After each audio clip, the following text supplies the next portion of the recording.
헬스조선 상례 서비스 3일의 약속. 네, 여러분 안녕하십니까. 문재인 정권과 김정은 체제는 세 가지 점이 닮았는데 첫 번째 닮은 점은 독식입니다. 혼자 다 차지합니다. 혼자 다 먹습니다. 독식, 홀로독, 먹을식. 오늘 아침 거의 모든 신문 일면 톱은 승자 독식, 거여 독식 뭐 이런 것들이었습니다. 하나같이 독식이라는 말을 붙였습니다. 한 신문은 다 삼켰다라고 순 우리말로 달았는데 같은 뜻입니다.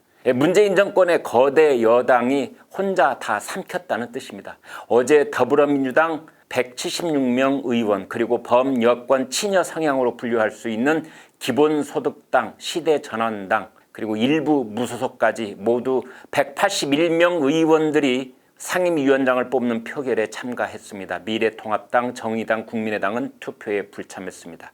그렇게 해서 더불어민주당은 11개 상임위원장을 어제 새로 뽑았고 지난 6월 5일 이미 뽑았던 6개 상임위원장까지 합쳐서 모두 17개 상임위원장 자리를 독차지했습니다.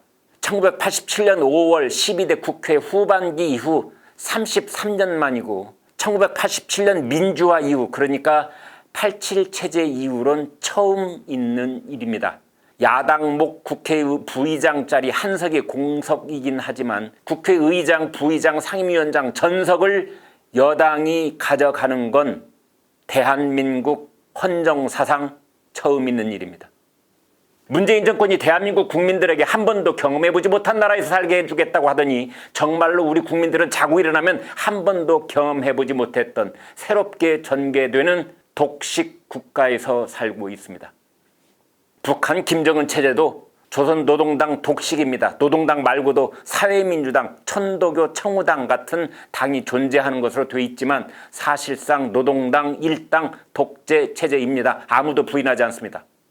더불어민주당의 상임위원회 17개 위원장 자리를 승자 독식한 것과 김정은이 홀로 차지하고 있는 9개 중요 직책들을 단순 비교한다는 것은 분명 사리에 맞지 않습니다. 그렇지만 문재인 정권과 김정은 체제의 독식이라는 성격을 비교할 수는 있다고 봅니다.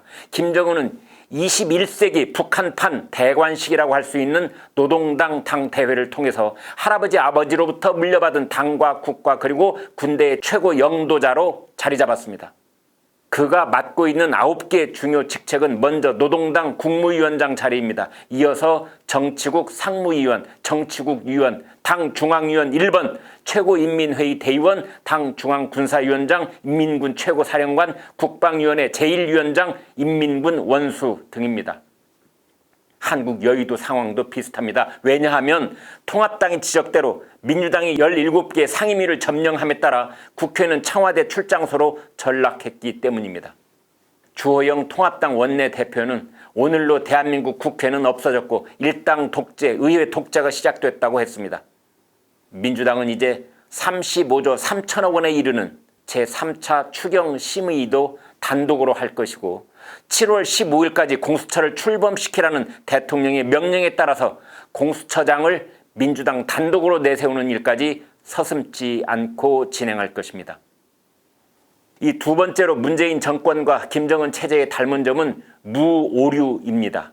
진짜로 오류가 없다는 뜻이 아니라 억지로라도 무오류인 척하지 않으면 안 되는 정권이요 체제라는 뜻입니다. 북한 3대 세습 체제의 최고 존엄은 말할 것도 없이 무오류입니다. 최고 존엄은 곧 체제인데 최고 존엄에게 오류가 발생하면 그것은 곧 체제가 잘못됐다는 뜻이 되기 때문입니다.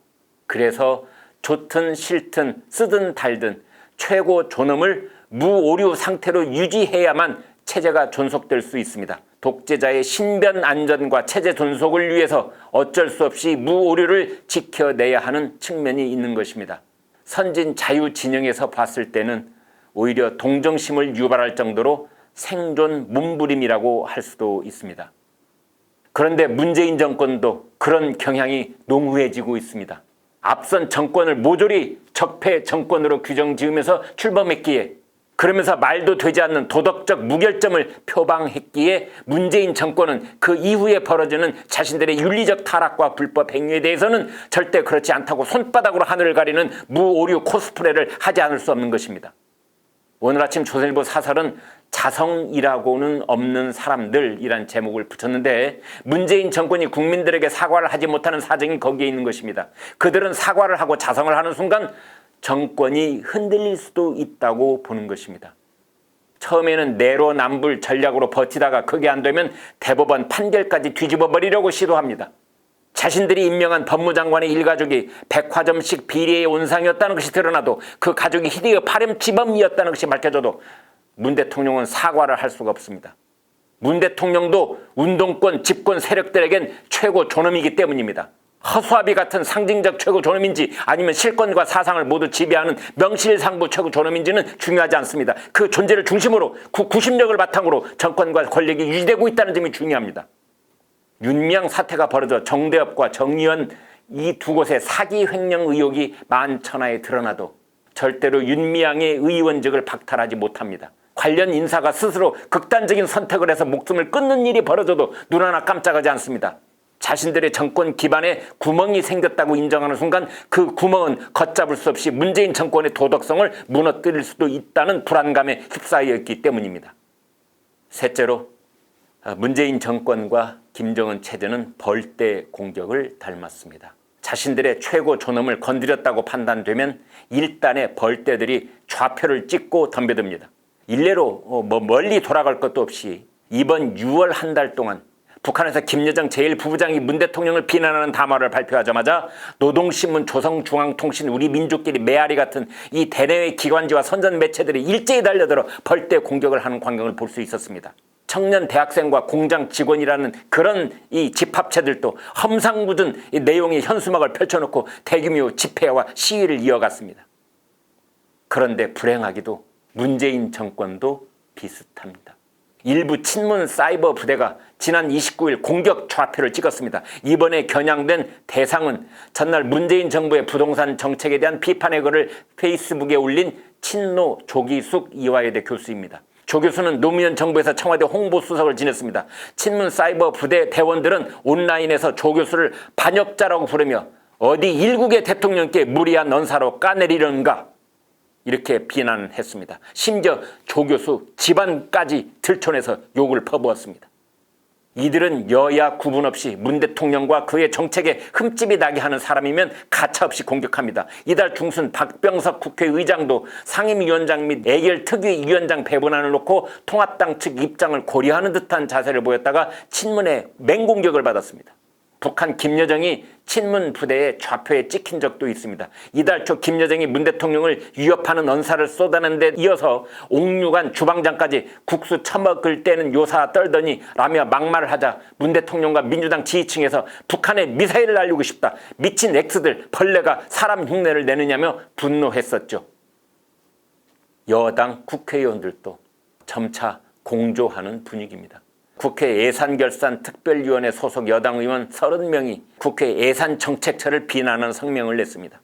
예산정책처가 추경안 등 정부 정책의 문제점을 지적하자 야당 편이냐며 역할을 줄이겠다고 압박했습니다. 국회 예산정책처는 노무현 정부 때 행정부의 세금 낭비를 줄이려고 여야 합의로 만든 독립기관입니다. 그런데도 벌떼 공격을 당합니다. 이 전문가들은 극성 친문 세력의 행동에 대해 전체주의, 독재 정권에서 벌어지는 현상과 흡사하다고 지적합니다.